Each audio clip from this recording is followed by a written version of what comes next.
Problems at a DCF facility are worth fixing. That's the word from a pair of former patients who tell us they received life-changing treatment there. NBC Connecticut Investigates has reported on some staffing concerns at a secure state facility for troubled teenagers in Middletown.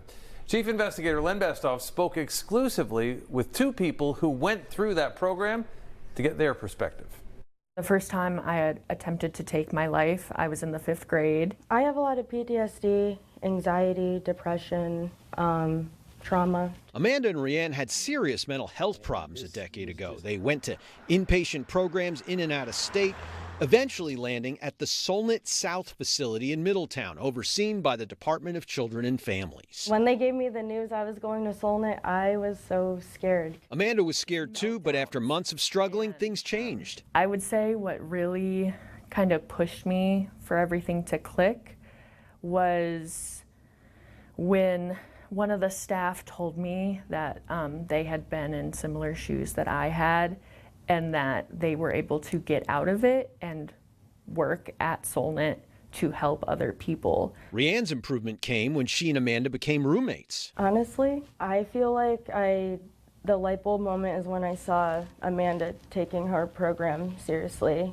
and the way she interacted with staff and her peers kind of like pushed me to go out of my shell. The two both improved and left Solnit after a year, in part, they say, because of all the extracurricular activities like photography, swimming, and hiking, and off-campus trips. After a couple of weeks getting into that routine, it did feel like home. Almost like a retreat.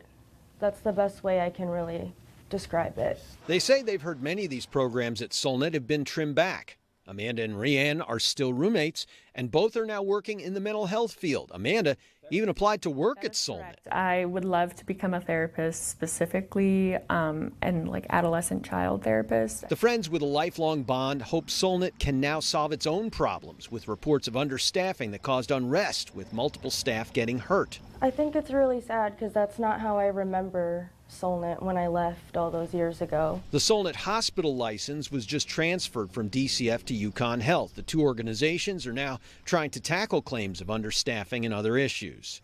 And then as a kid, you're coming into this new environment that is really scary, and that they have promised to protect you and help you. And I think without adequate staffing and programming, that's just not going to be the case for those kids. Solnit South remains on the radar screen of state leaders. This week, a key children's behavioral health legislative committee is meeting, and we're hearing there's a good chance Solnit will be discussed. Len Bestoff, NBC Connecticut Investigates.